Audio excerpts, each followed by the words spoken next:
नमस्कार, स्वागत है आप सभी का। मैं हूं आपके साथ सपना। शुरुआत करते हैं बड़ी खबर से। जम्मू कश्मीर में सेना को बड़ी कामयाबी मिली है। बता दें, राजौरी के केरी सेक्टर में सेना ने आतंकी को ढेर किया। आतंकियों की घुसपैठ की कोशिश नाकाम, इलाके की घेराबंदी कर तलाशी अभियान जारी।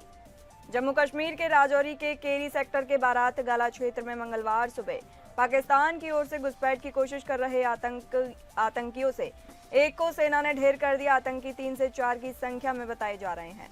सतर्क जवानों के फायरिंग शुरू करते ही अन्य आतंकी उल्टे पांव भाग निकले। मारे गए आतंकी का शव नियंत्रण रेखा के पास ही पड़ा है। सूत्रों के अनुसार सुबह करीब 8 से 9 बजे के बीच भारतीय सेना ने बारात गाला क्षेत्र में एलओसी के उस पार संदिग्ध हरकत देखी।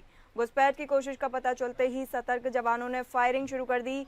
सैन्य सूत्रों के अनुसार पाकिस्तानी सेना ने शाम को मारे गए आतंकी का शव उठाने के लिए भी प्रयास किया, लेकिन जवानों ने गोलीबारी कर इस प्रयास को भी विफल बना दिया। शव नियंत्रण जीरो लाइन पर ही पड़ा हुआ है।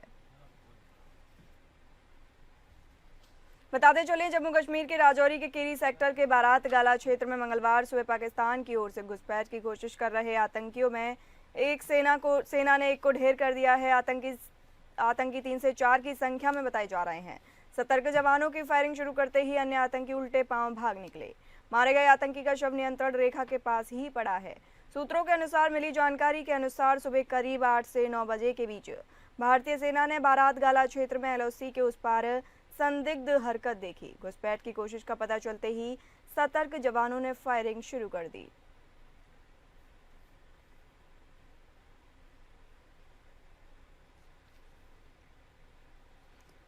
जम्मू कश्मीर के राजौरी के केरी सेक्टर के बारात गाला क्षेत्र में मंगलवार सुबह पाकिस्तान की ओर से घुसपैठ की कोशिश कर रहे आतंकियों से एक को सेना ने ढेर कर दिया। आतंकी 3 से 4 की संख्या में बताए जा रहे हैं। सतर्क जवानों के फायरिंग शुरू करते ही अन्य आतंकी उल्टे पांव भाग निकले। मारे गए आतंकी का शव नियंत्रण रेखा के पास ही पड़ा है। सूत्रों के अनुसार सुबह करीब 8 से 9 बजे के बीच भारतीय सेना ने बारात गाला क्षेत्र में एलओसी के उस पार संदिग्ध हरकत देखी। घुसपैठ की कोशिश का पता चलते ही सतर्क जवानों ने फायरिंग शुरू कर दी।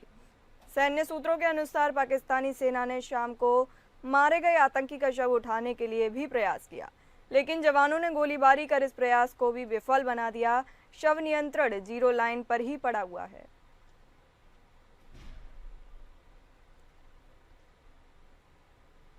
आपको बता दें, जम्मू कश्मीर के राजौरी के केरी सेक्टर के बारात गाला क्षेत्र में मंगलवार सुबह पाकिस्तान की ओर से घुसपैठ की कोशिश कर रहे आतंकियों में से एक को सेना ने ढेर कर दिया। इसी के साथ ही ज्यादा जानकारी के लिए हमारे संवाददाता शेख दाऊद हमसे जुड़े हैं। आपसे जानेंगे, राजौरी के केरी सेक्टर में आतंकियों को ढेर किया गया है, सेना के लिए ये कितनी बड़ी कामयाबी है? बिल्कुल, सिक्योरिटी फोर्स को ऑलरेडी इनपुट था कि पाकिस्तान की तरफ से घुसपैठ होने का जो उसके बाद वहाँ पे सिक्योरिटी फोर्स ने राजौरी के जो मसल एरिया है वहाँ पे चौकस बढ़ा दी गई है।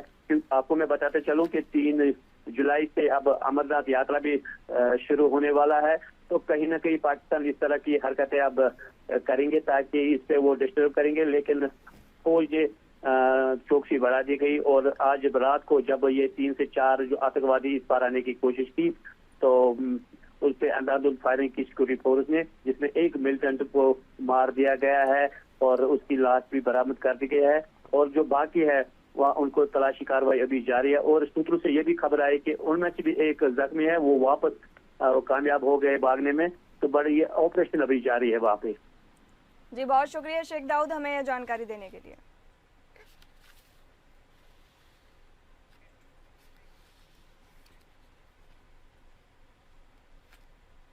और अगली बड़ी खबर, उत्तराखंड के पिनौला में लैंडस्लाइड हुआ। बताते चले, पिनौला में चट्टान से टूटकर गिरे बोल्डर। बद्रीनाथ हाईवे बाधित, चट्टान ने तीर्थ यात्रियों को रोका।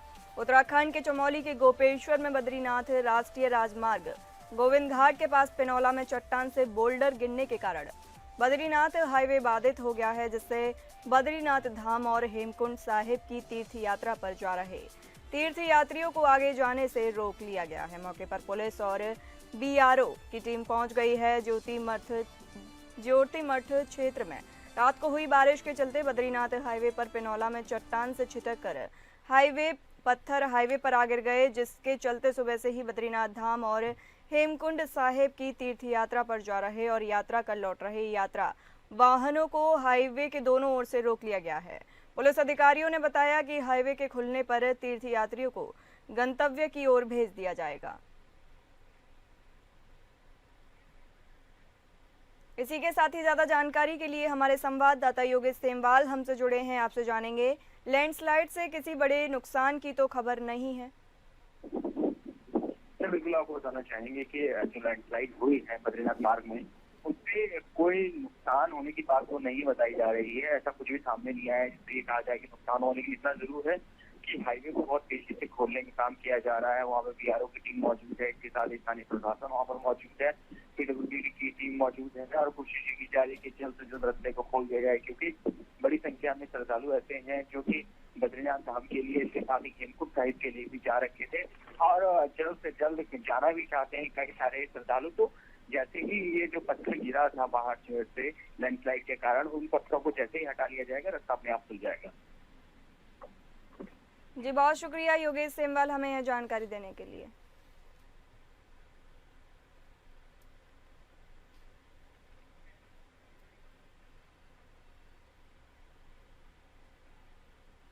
और अगली बड़ी खबर उत्तराखंड में भारी बारिश। बताते चले उत्तराखंड में भारी बारिश, यूपी के कई जिलों के लिए आफत। बता दें, भारी बारिश के बाद अमरोहा में उफान पर आई गंगा, पुरोहितों की झोपड़ियां डूबी। पहाड़ी इलाकों में हुई मूसलाधार बारिश ने मैदानी इलाकों में मुसीबत बढ़ा दी है। आलम यह है कि अमरोहा में गंगा नदी का जलस्तर बढ़ने लगा है। वहीं तिगरी घाट किनारे रखी पुरोहितों की झोपड़ियों में पानी घुस गया। पानी घाट की ओर बढ़ रहा है। जलस्तर बढ़ने से गंगा किनारे रहने वाले लोगों की धड़कनें भी बढ़ने लगी हैं। आपको बता दें कि हर साल खादर इलाके के 50 से ज्यादा गांव बाढ़ की चपेट में आते हैं। वहीं गंगा घाट पर रहने वाले पुरोहितों ने प्रशासन से सुविधा मुहैया कराने की मांग उठाई है। हरिद्वार और उत्तराखंड में भारी बारिश के बाद गंगा नदी का जलस्तर बढ़ गया है। सोमवार शाम को अचानक गंगा धाम में गंगा का पानी भर गया, जिससे गंगा घाटों पर रखी तीर्थ पुरोहितों की झोपड़ियों में भी पानी भर गया। पानी को बढ़ता देख घाट पर रहने वाले लोगों की धड़कनें बढ़ने लगी।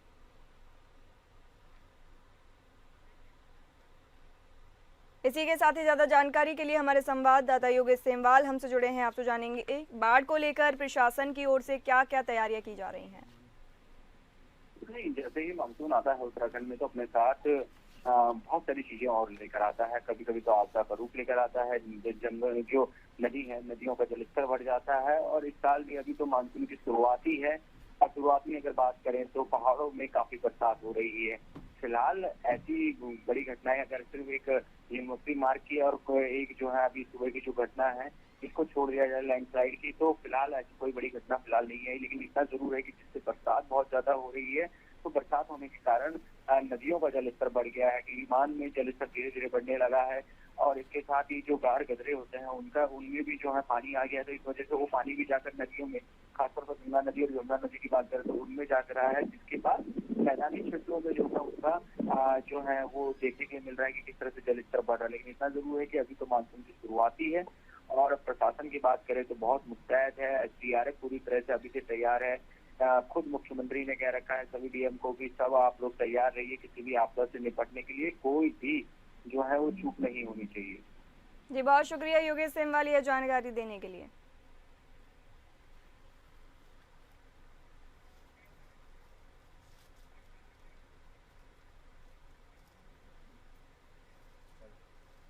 और अगली बड़ी खबर, दिल्ली के रिठाला में एक फैक्ट्री में भीषण आग लग गई। बताते चले आपको, हादसे में 4 लोगों की मौत। अभी भी आग बुझाने का काम जारी है। बता दें, दिल्ली के रिठाला में एक बहुमंजिला फैक्ट्री में भीषण आग लग गई। देखते ही देखते पूरे इलाके में काले धुएं का गुबार दूर से दिखाई देने लगा। इस घटना में 4 लोगों की मौत हो गई है।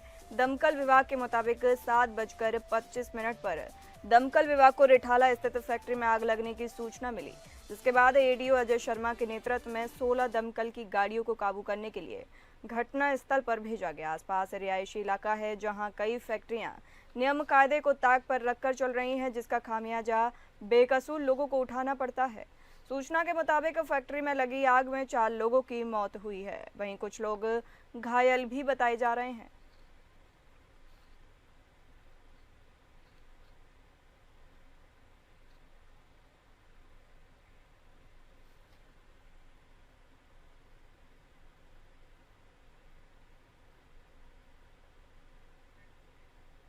ऊपर। और अगली बड़ी खबर है, इतिहास रचने को तैयार है शुभांशु शुक्ला। वायुसेना के ग्रुप कैप्टन और भारतीय अंतरिक्ष यात्री शुभांशु शुक्ला आज इतिहास रचने को तैयार है। वायुसेना के ग्रुप कैप्टन शुभांशु शुक्ला इस इतिहास रचेंगे। आज अंतरिक्ष के लिए भरेंगे उड़ान। वायुसेना के ग्रुप कैप्टन और भारतीय अंतरिक्ष यात्री शुभांशु शुक्ला आज इतिहास रचने को तैयार है। वे 41 वर्ष पहले लगातार 8 दिन पृथ्वी के चक्कर लगाने वाले राकेश शर्मा के बाद अंतरिक्ष में रवाना होने वाले दूसरे भारतीय होंगे।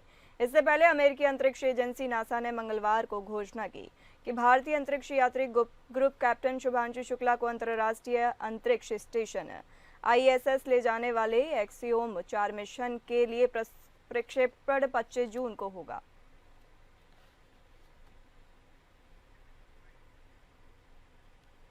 इसी के साथ ही ज्यादा जानकारी के लिए हमारे इनपुट हेड राजीव शर्मा हमसे जुड़े हैं, आपसे जानेंगे ये भारत के लिए कितनी बड़ी उपलब्धि मानी जाएगी। सपना, ये भारत के लिए बहुत बड़ी उपलब्धि है और 41 साल बाद दूसरा व्यक्ति है जो भारत का जो अंतरिक्ष में जा रहा है। इससे पहले राकेश शर्मा अंतरिक्ष में गए थे। तो ये निश्चित रूप से ये एक विज्ञान के क्षेत्र में भी, अंतरिक्ष विज्ञान के क्षेत्र में भारत की एक बहुत बड़ी उपलब्धि है और इससे युवाओं को भी काफी प्रोत्साहन मिलेगा और जो भारत का स्पेस साइंस है उसको भी बहुत ज्यादा इसमें लाभ मिलेगा। और ये जो अभी तक नासा ने जानकारी दी है उसके मुताबिक आज इनकी उड़ान होगी और कल शाम ये इनका जो यान है वो अंतरिक्ष स्टेशन पे डॉक करेगा। और ये जो राकेश शर्मा थे 1984 में अंतरिक्ष में गए थे। तो 1984 से लेकर के 2025 तक ये 41 साल होते हैं। तो 41 साल बाद ये एक उपलब्धि भारत के नाम दर्ज हो रही है। जी, शुभांशु शुक्ला के इतिहास रचने से युवा पीढ़ी को कितनी प्रेरणा मिलेगी इससे? सपना, इससे जितने भी युवा वैज्ञानिक हैं निश्चित रूप से उन्हें बहुत ज्यादा प्रेरणा मिलेगी। और अभी तक जो माना जाता था कि भारत ने अंतरिक्ष में हालांकि बहुत ज्यादा कामयाबी हासिल की है, लेकिन अंतरिक्ष स्टेशन पे कोई भारतीय एस्ट्रोनॉट नहीं पहुंचा था। तो अभी एस्ट्रोनॉट पे पहुंच जाएगा। और आपको ये भी मालूम होगा कि भारत खुद अपना एक अंतरिक्ष स्टेशन बनाने जा रहा है। तो जो भारत का अंतरिक्ष स्टेशन होगा, जो स्पेस स्टेशन होगा, उसमें शुभांशु शुक्ला जैसे कई और युवा एस्ट्रोनॉट जो हैं वहां जा सकेंगे और इससे इसकी रास्ता भी साफ होगी। जी, बहुत शुक्रिया राजीव शर्मा। आपसे और भी जानकारी आगे लेंगे, तब तक बने रहिए।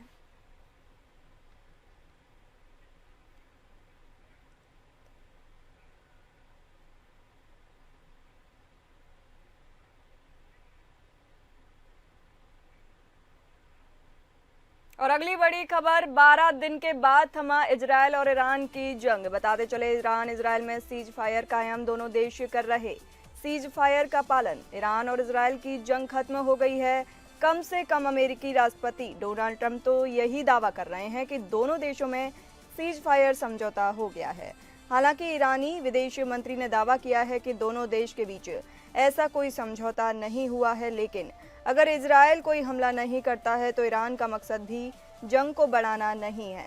ईरान ने सीज फायर शुरू होने के ऐन वक्त तक इजरायल पर मिसाइल हमला जारी रखा। मिसाइल हमलों की 6 लहरों के बाद ईरान ने कहा कि आखिरी वार हमारा था और अब इजरायल हमला नहीं करता है तो ईरान कोई हमला नहीं करेगा। तो कुल मिलाकर 12 दिन चली इस जंग में मुख्य रूप से 3 किरदार थे, ईरान, इजरायल और अमेरिका।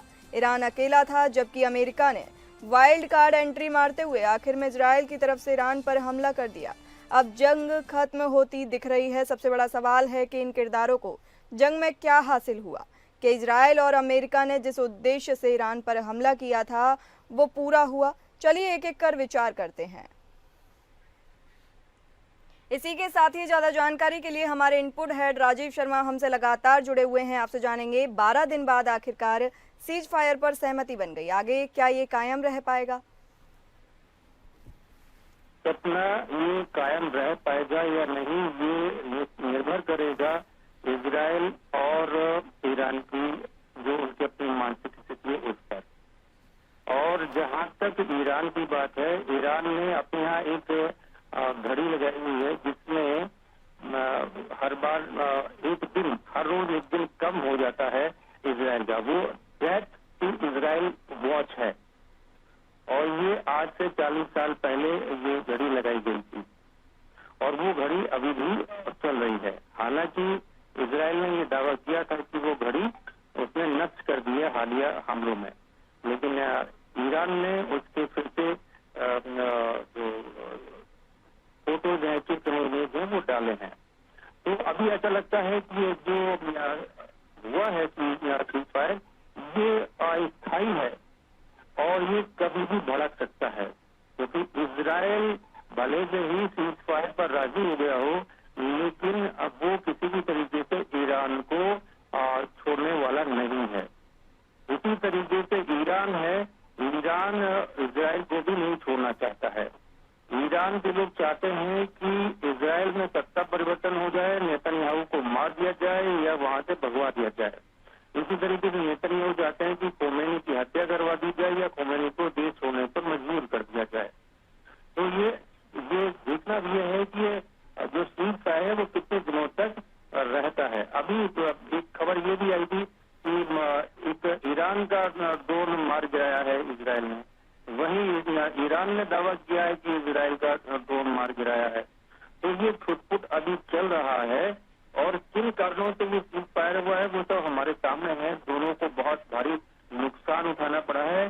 तो ऐसा लगता है ये लोग अपने आप को फिर से एकत्र करेंगे, अपने सारे संसाधनों को जुटाएंगे और एक बार से ये युद्ध भड़क सकता है, ऐसी आशंकाएं हैं। बहुत शुक्रिया राजीव शर्मा हमें यह जानकारी देने के लिए।